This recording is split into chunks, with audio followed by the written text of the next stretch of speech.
Well, I thought today I'd do a really easy painting, especially for you beginners. I haven't done one of those for a long time, so let's just go ahead and go to the easel and we'll get started. It's a beautiful spring day here today, and it's absolutely gorgeous outside.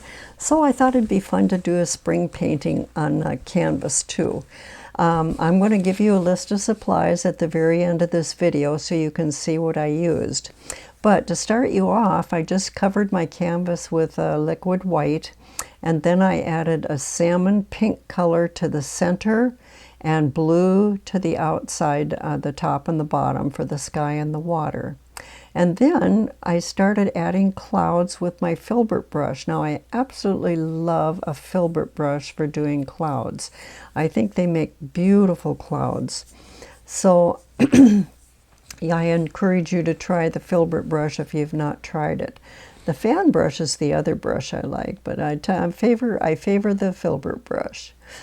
I blend out the bottom, and now I just want to highlight a little bit of the upper part of the cloud where the sun would probably be hitting it the most, and just make sure that that's a little bit brighter so that it just shows up a little bit more, and then just blend out that bottom, and it's good to go.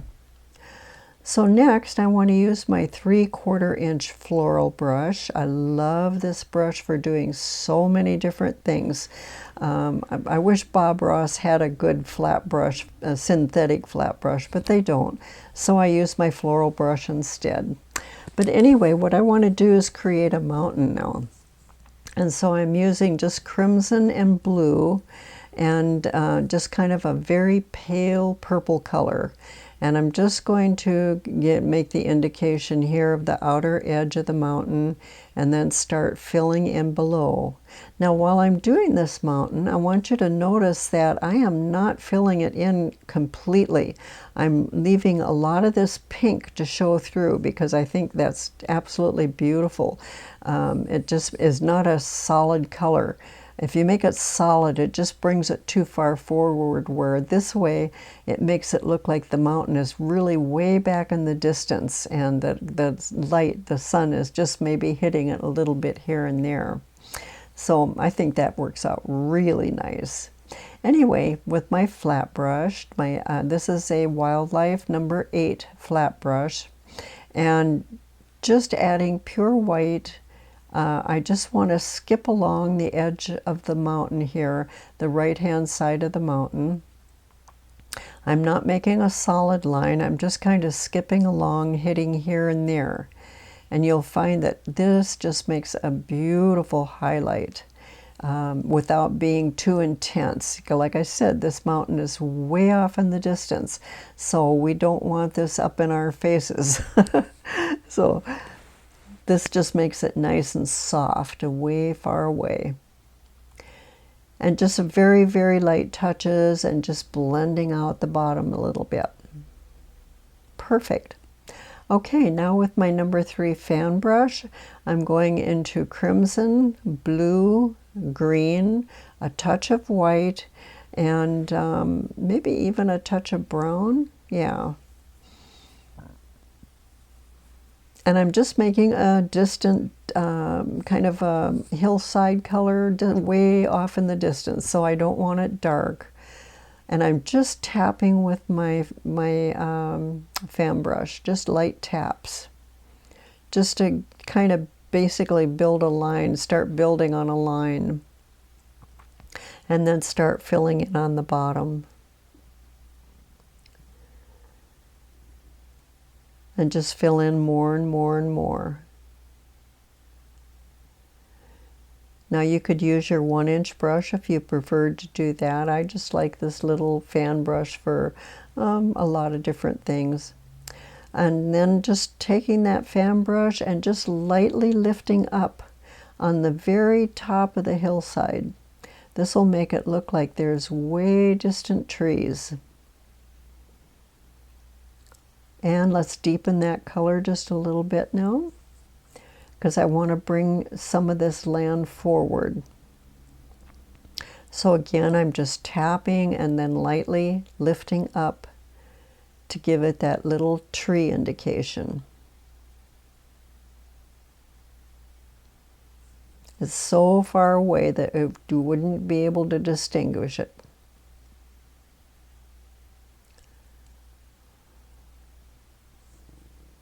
And now with my flat brush, my number 8 wildlife brush, I just want to come across under this land area, make a little bit of dirt bank.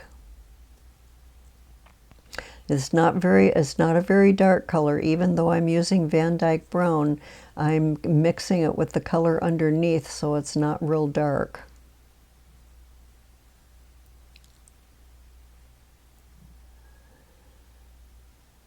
We're still way off in the distance. And see this little area right here? I kind of want this to be water coming forward, kind of like there's a little, I don't know, a pathway, a little river, something like that. So that's why I left that little gap there. Then with my floral brush, I'm just bringing down and going across to set that water, that land, excuse me, set that land into the water.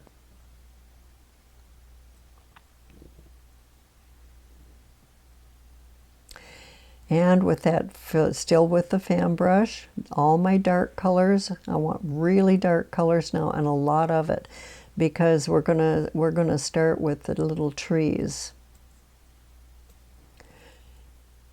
And this would be just a little, slightly bit darker than the hillside. Notice that I'm not filling in a great deal. I'm just making a few trees. I just want kind of like little clusters of trees. And then bring down, and with the floral brush, just go across. Set that into the water. Now again, all my dark colors on the fan brush, and this time really dark and really a lot.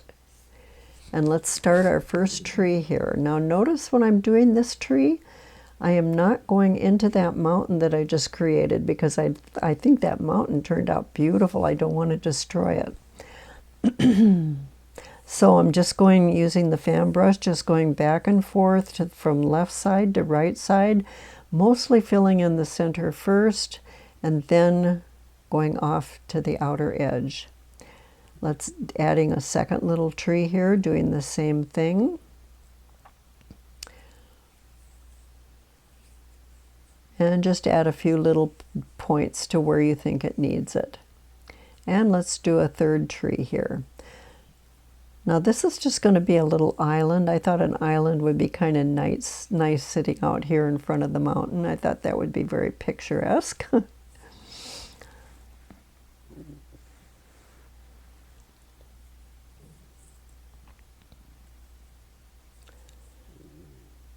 Still loading that brush again with even more paint. The bigger the tree, the more paint you need. And starting way at the top of the canvas. Building my trunk line first, and then notice I start out just using the top corner, just one corner of the brush, and then as I come down, I go out to the side more and more.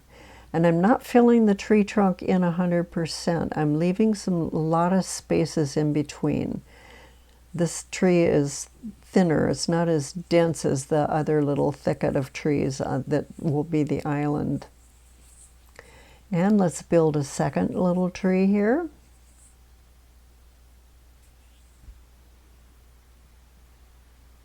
And again, just going back and forth, left to right, leaving some spaces.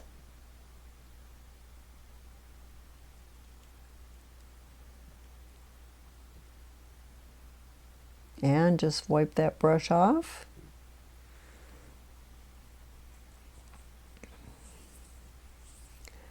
And now if you need to, just touch up those little points, the end of the branches. If they look too blunt, you can just add a little bit more paint to the outer edge, and that'll fill it out more.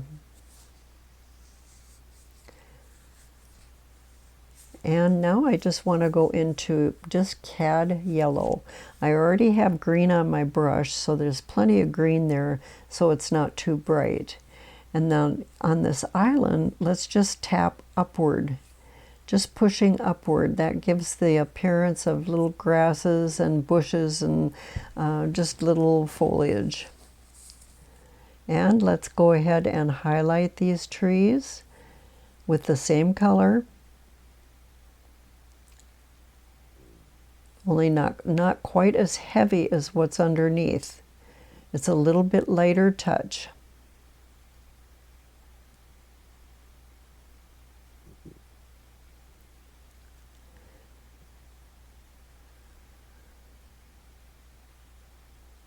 And adding a little bit of Indian yellow now. Let's go ahead and do the tree on the right hand side, and again tapping mostly in the center and to the right side because the sun would be more to the right side.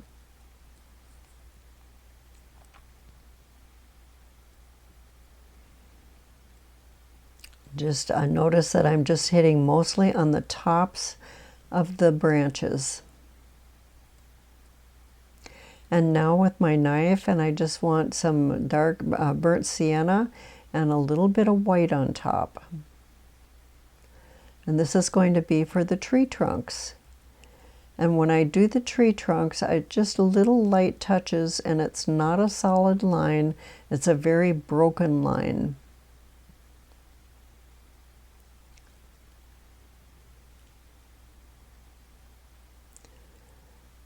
Now my trees on the right hand side look very pale. It's because my light, the window is on the right hand side of my canvas.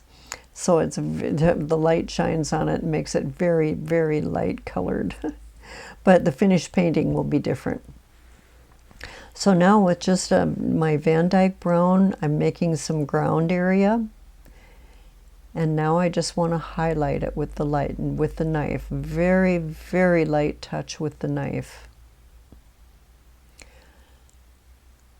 And let's go ahead and do the reflections in the water.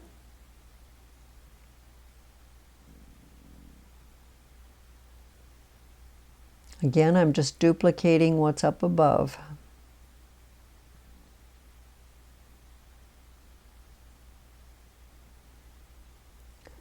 And with my flat floral brush, just pull down and then across, making that watery appearance. Just set those trees right down into the water.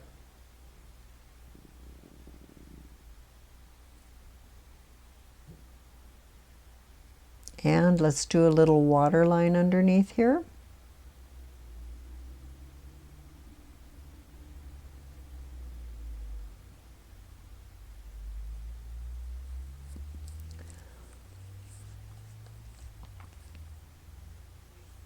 And again, with all my dark colors, getting a really, really good load on the fan brush this time, because this is for the land area. Now the little land area on the right hand side is also an island, and so it's not going to be, I won't be filling in like all the way across the painting. This will just be coming in about 2/3 of the way.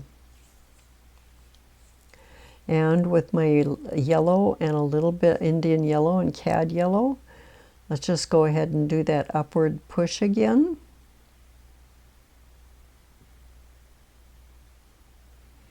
You might have to add a little white so this shows up more. Yellow, if you use it just by itself, sometimes it doesn't show up very much. So again, going into that Van Dyke brown, the very dark brown, let's go ahead and make some land area under this little island. Perfect. And let's add a little white and some burnt sienna. Ooh, pretty. And let's just highlight that land area, that dirt. Could be rocks, could be dirt. I don't know what it is. Whatever you decide it is. Yes, that looks nice.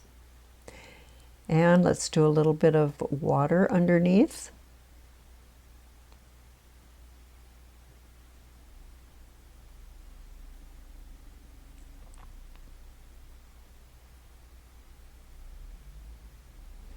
And the same with the other little island, a little more water, little water line.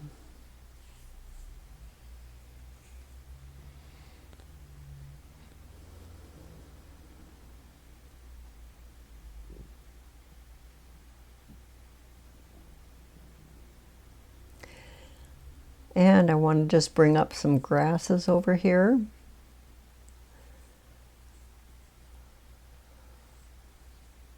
And you can put sticks and twigs and all different kinds of things that you want in this little painting. And I'll probably do some of that. I'll show it on the finished painting. So just now I want to add some birds because I always want a little bit of some kind of wildlife in my paintings. And birds is just a natural thing. So just a little swoop down and up. Put in as few or as many little birds as you like. And let's highlight this island just a slight bit more.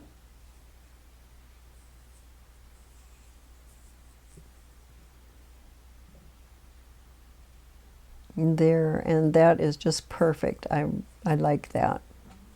So here's my supplies. I told you I'd show them at the end. This is the colors, and these are the brushes and the knife that I used. And so here is the finished painting. Now, I just love this for springtime. But if you wanted, you could make this a winter painting and make it all like snow and ice and a lot of snow on the trees and the ground. I think that would be very pretty too. So just get creative and do whatever you like. Spring, winter, summer, fall, whatever kind of a painting you create. I'm sure it's going to be absolutely lovely. Okay, until I see you next time, I hope you're having a wonderful summer. Bye-bye.